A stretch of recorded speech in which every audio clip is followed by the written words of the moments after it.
Pessoal, mais um assunto que nós estamos bem conectados nesta quinta-feira há semanas, as queimadas, todo o problema envolvendo queimadas, a fumaceira danada em boa parte do Brasil, alguns locais agora com menos, outros que ainda permanecem forte. Bom, uma reunião em Brasília hoje entre governadores, principalmente do Norte e Centro-Oeste, para poderem tratar das medidas de emergências contra essas queimadas. E um desses governadores é o de Mato Grosso do Sul, Eduardo Riedel, do PSDB, que está conosco agora ao vivo, aqui na CNN, no nosso estúdio em Brasília, mas para todo o Brasil, aqui pela televisão. Bem-vindo, governador. Muito obrigada pela gentileza de aceitar o nosso convite. Obrigado, Elisa. Um bom dia a todos. Uma honra, prazer estar aqui com vocês. Deixa a gente compreender, então, por isso a importância de ter o senhor aqui conosco. Essa reunião visa que o executivo ouvir os governadores ouvirem o executivo, assim, qual é o objetivo principal para que não seja só mais uma reunião, aquela foto, sabe, governador, que a população possa ter a impressão de que, de fato, o governo está fazendo algo efetivo? Elisa, eu entendo que há uma necessidade de cada vez mais promover a integração, né, entre os estados e a União, porque o fogo e a problemática, os incêndios, eles são combatidos de maneira multiagências e a efetividade dessas ações será tão maior quanto a capacidade de integrar as ações dessas agências. E aí nós estamos falando das agências federais e das agências estaduais.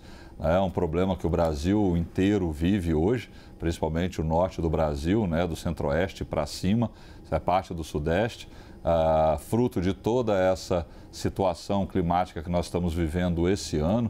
Os indicadores estão aí, todos acompanhando, e sem dúvida nenhuma que um grande aliado ao combate a esses incêndios é a capacidade de integração dessas agências em torno desse combate.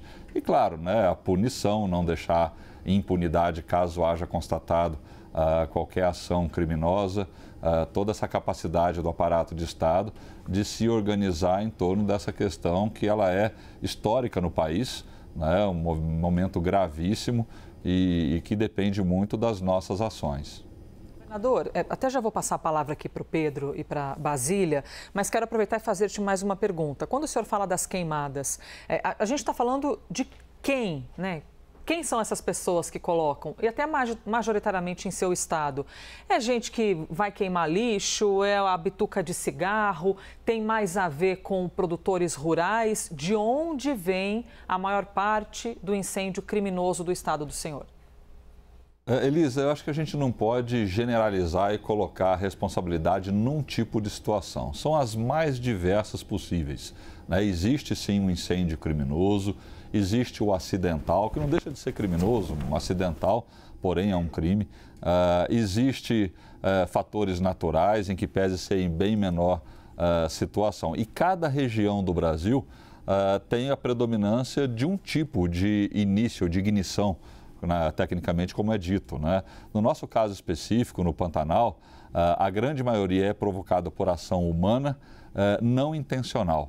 Tá? Isso já ficou bem demonstrado e aí é um trabalho muito forte que a gente tem que fazer em termos de prevenção nessas situações. Em São Paulo a gente viu ocorrer uma ação, às vezes até coordenada e criminosa de maneira muito forte, né? No norte do país eu acho que tem um pouco de tudo. Então, assim, cada região do país e cada momento tem um conjunto de causas iniciais que são distintas, né? E a gente tem que fazer esse balanço um pouco, até porque a prevenção, ela passa pela compreensão dessas causas e atuação, né, do poder público em relação a essas origens, né? Basília Rodrigues. Governador, a gente tem ouvido vários mandatários, né, pessoas aí de outras unidades do Brasil, reclamarem de demora do governo federal em agir, que poderia ter colocado o Exército antes, que poderia ter ouvido os governadores antes. Até mesmo essa reunião hoje desapontou alguns governadores porque não vai ter a presença do presidente Lula. Então, quando a gente ouve no bastidor ali no reservado, tem muitas críticas entre os governadores.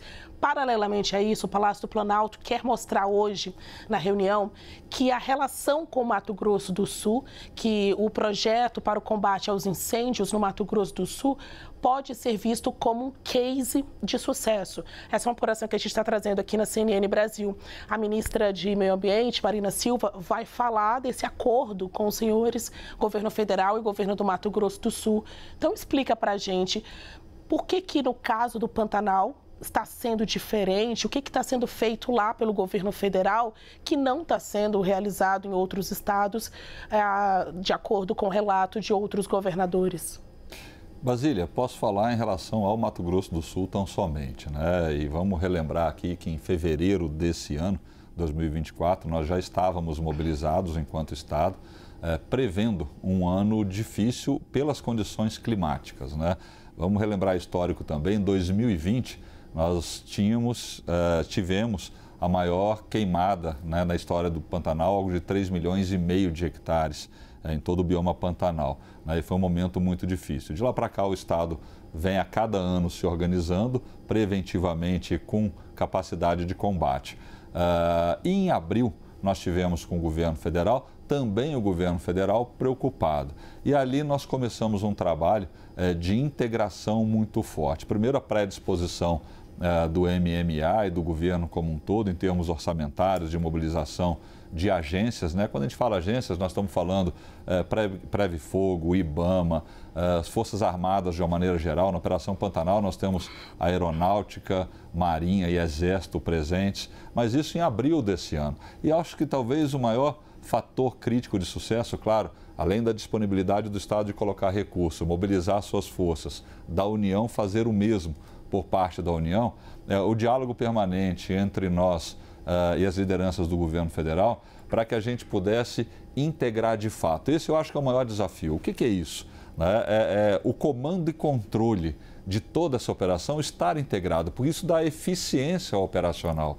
A gente não pode ter, numa situação como essa, o Corpo de Bombeiro Militar, a Polícia Militar está atuando conforme a orientação deles, o Exército ou o Previfogo, cada um atuando conforme suas orientações. Então, nós montamos uma estrutura onde o Centro de Comando e Controle Operacional, ele estava unificado, né? E isso não é fácil. Isso parece, falando, algo simples ou trivial, mas foi um comando das lideranças, né? Meu pessoalmente com as forças do Estado, né? E dos ministros e da ministra Marina envolvidos nessa operação, desde o ministro Múcio da Defesa, ministra Marina, ministra Simone que liberou o orçamento, para a gente coordenar essas ações realmente integradas. Esse, para mim, é o maior desafio, mas começou cedo. A gente mobilizou cedo, trabalhamos cedo e nós tivemos a resposta do governo federal em relação a essas situações. E aí, para resumir a última linha dessa história, em que pese todo o orçamento colocado pelo governo federal lá e do estado de Mato Grosso do Sul, nós tivemos, apesar das condições climáticas piores do que 2020, foi pior ainda, nós tivemos uma área afetada menor, algo em torno de 1 milhão, 1,5 milhão de hectares menor do que 2020. E aí eu reputo isso a essas ações, que foi uma operação de guerra. Quem pôde ver, acompanhar, né, mais de 12 aeronaves presentes, mais de 1.000 homens na frente de combate. O Pantanal é uma área adversa, né? Assim como a floresta amazônica tem suas particularidades, lá nós temos as nossas. E essa operação de guerra, ela surtiu efeito, né? Evitando uma perda muito maior. Mas a integração, no meu ponto de vista, foi o fator crítico de sucesso desse resultado. Seguimos ao vivo com o governador de Mato Grosso do Sul, agora Clarissa Oliveira, para fazer-te uma pergunta, governador. Bom dia, governador. Obrigada pela presença aqui no Live CNN. Governador, eu gostaria de falar um pouquinho sobre o processo de participação do Congresso em toda essa crise. A gente viu o governo do presidente Lula, o próprio presidente Lula, fazer uma cobrança bastante incisiva, pedindo a aprovação de projetos que aumentem a punição a incêndios criminosos, por exemplo, só para citar um exemplo. mas o presidente do Senado, Rodrigo Pacheco, veio depois falar em populismo legislativo. E, de fato, quando a gente conversa nos bastidores, a gente ouve que esse foi um gesto muito mais político por parte do presidente para tentar dividir a responsabilidade pela resposta à crise e que isso estaria sendo feito também com os governadores. Eu gostaria de uma avaliação do senhor sobre a responsabilidade pelo problema no pé em que ele está e a quem cabe resolver. Clarissa, eu entendo que a gente não deve politizar essa discussão toda, em que pese nós estarmos no meio de um processo eleitoral municipal, de uma discussão grande do ponto de vista político, né, a gente deve focar no resultado, né? Eu sempre coloco isso dentro do Estado e o resultado ele vai ser alcançado se houver ação de fato. Eu acho que as posições parte a parte, né, das falas e das retóricas em relação ao contexto que existe, ele deve ser colocado em cima das ações operacionais de fato. Talvez o case do Mato Grosso do Sul esteja em cima disso. Eu jamais politizei essa questão e pelo menos os interlocutores do governo federal que estiveram conosco, até uma última visita, o próprio presidente Lula esteve lá, né, com diversos ministros, sempre foi focado o resultado, na integração dessas forças. Né? E a discussão, ela tomou um caráter nacional pela condição climática nacional e algo que eu considero novo na crise desse ano. Né? Eu nunca havia visto o volume de incêndios criminosos da maneira como ocorreu. Se pegarmos São Paulo, alguns outros lugares, mesmo no nosso estado, na área de Cerrado, fora do Pantanal, nós tivemos algumas ações dessa natureza no norte do país. E aí fala assim, mas qual é a causa disso? Eu acredito que haja diferentes motivações, né? Causas, como a gente chama, de direita, de esquerda, causas criminosas muitas vezes, com outros interesses econômicos. Então, acredito que a gente teve um número muito grande de ações criminosas esse ano, que devem ser investigadas e punidas com muito rigor, né? Porque o Brasil ele não pode ficar à mercê toda vez que há uma condição climática adversa e todo ano você tem um período de seca de maior ou menor intensidade por ações criminosas dessa natureza.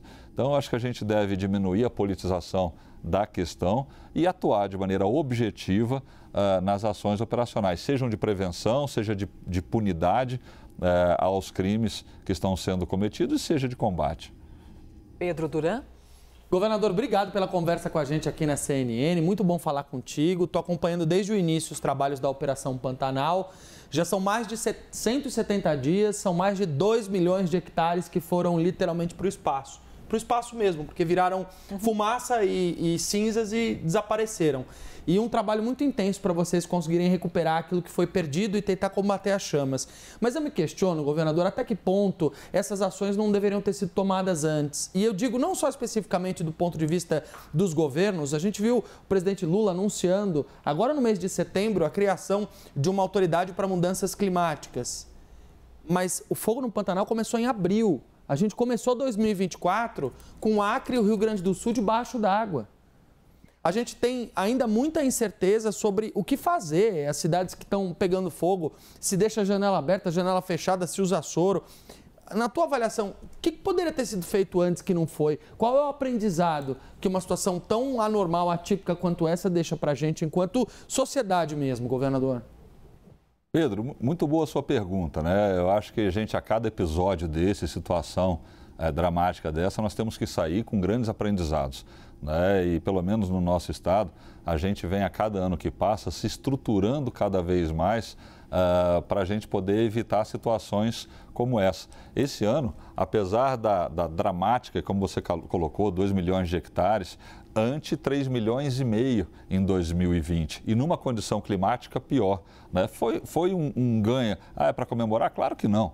Né? A gente não quer ver nenhum centímetro queimado, mas a gente tem uma condição natural no Pantanal e outras regiões do Brasil que isso não vai acontecer. O ano de 2023, que foi um ano que choveu bem, inclusive no inverno, apesar do ciclo de seca como um todo, as queimadas foram extremamente reduzidas, se eu não me engano, 50 mil hectares, só para dar uma noção de dimensão, né, desse volume de área. O aprendizado que fica é que nós temos que investir. cada vez mais numa rede de proteção. Nós estamos conversando isso muito internamente, né?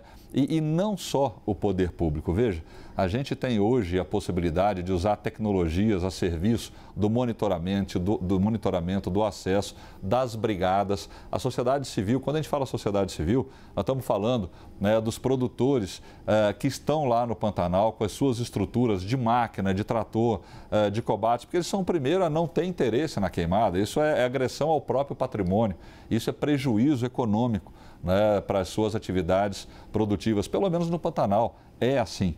Então, a gente tem buscado cada vez mais essa integração, né? Esse ano ainda, nós vamos lançar um programa e buscar uma sistemática que o setor florestal tem usado para a proteção de queimadas, porque é um dano econômico gigante, né? Temos conversado muito com esse setor. Semana que vem tem uma reunião lá no estado, nós temos esse setor muito presente, que o uso de torres, câmaras, sensores. Vamos aprender com eles um pouquinho tudo que foi feito para fazer esse investimento a serviço do combate e da prevenção aos incêndios no Pantanal. Então, eu entendo que a gente está numa curva de aprendizado, de investimento, de mobilização, que cada vez mais vai nos preparar para esse enfrentamento.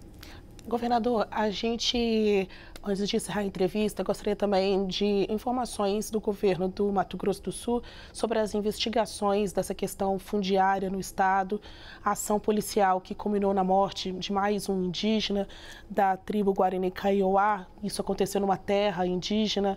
Ali, imagino que, diante de tantas prioridades, né, de tantos problemas que as queimadas estão trazendo para o estado, vários outros estão surgindo e talvez não tendo tanta atenção do Estado. É este o problema? É isso? O Estado não está conseguindo cobrir esses outros focos de dificuldade, de demanda também, como este caso fundiário no Mato Grosso do Sul? De maneira nenhuma, Basília. A gente tem um foco total nesse caso, né? A questão fundiária no Mato Grosso do Sul, eu posso falar isso, ela vem se arrastando. Esse é o termo, talvez, a ser utilizado há mais de 30 anos, né, sem uma definição clara, legislativa e decisória por parte da Justiça, em como minimizar esses conflitos a partir de direitos constitucionais que são colocados tanto para os indígenas quanto para produtores rurais. São cadeias dominiais de mais de 150 anos, títulos perfeitos, dado pelo Estado brasileiro a produtores rurais, né, e demarcações que vieram de algum tempo para cá, delimitando e respaldado pela Constituição, baseado na ancestralidade, no que está colocado na Constituição, que colocam esses direitos em conflito e acabam gerando, né, o conflito efetivo no campo. É uma busca permanente nossa, a solução disso, que faz parte do processo de discussão nossa com o governo federal e com o próprio STF. Agora está tendo essa mesa de conciliação na qual eu participo representando o Fórum de Governadores, até porque o Mato Grosso do Sul tem uma das questões mais sensíveis do país em relação a conflito, né? Mas essa vertente ela já avançou na busca de algumas soluções para que essas áreas sejam adquiridas, esses produtores sejam indenizados, porque eles têm uma vida ou algumas gerações produzindo, mas as comunidades indígenas têm o direito também a essas áreas uma vez demarcadas. Então, a solução ela passa um pouco por essa decisão que envolve instituições do governo federal e a própria Justiça brasileira através do STF em última instância. E nós estamos buscando essa conciliação, né? Os conflitos se dão em torno dessa situação posta e já se arrasta há muitos anos, né? O que nós vamos garantir é a ordem no estado de Mato Grosso do Sul e a busca sempre de minimizar. E aí tem um outro agravante, um outro elemento que eu acho importante colocar aqui. Nesse caso específico ocorrido ontem, né, existe uma decisão judicial e por isso a polícia está lá nessa área para que mantenha a ordem e a proteção dessa área. E ali é fronteira seca e úmida, tem um rio pequeno com o Paraguai. E aí a gente tem que prestar muita atenção, eu tenho denunciado e falado isso no narcotráfico e no crime organizado. né? Do lado de lá nós temos plantações de maconha, nós temos corredores de passagem, a inteligência está muito atenta a isso. E o caso ali é um caso muito nítido dessa situação, né? Então, existe a comunidade indígena, existem os povos tradicionais que não têm essa fronteira, mas existe o crime organizado participando tanto no Paraguai como no Brasil e se utilizando dessa fragilidade institucional para poder fazer prevalecer. E nós estaremos presentes enquanto Estado, né, para evitar o avanço dessa situação. E não há que se confundir o direito dos povos tradicionais com essa situação do crime organizado. Lá eles estão confundidos numa discussão e o crime está se aproveitando dessa situação. Mas nós temos que separar um pouquinho aí essa situação para poder atuar enquanto Estado e enquanto União, né? Porque essa é uma questão de soberania nacional e transfronteiriço. Então, e a questão indígena também. Então, nós estamos trabalhando, agora ainda terei reuniões no STF a respeito do tema, tenho participado disso para buscar soluções. Governador, muito obrigada pela gentileza de estar presencialmente na CNN, inclusive, e nos conceder essa entrevista. Governador de Mato Grosso do Sul, Eduardo Riedel, do PSDB. Obrigada.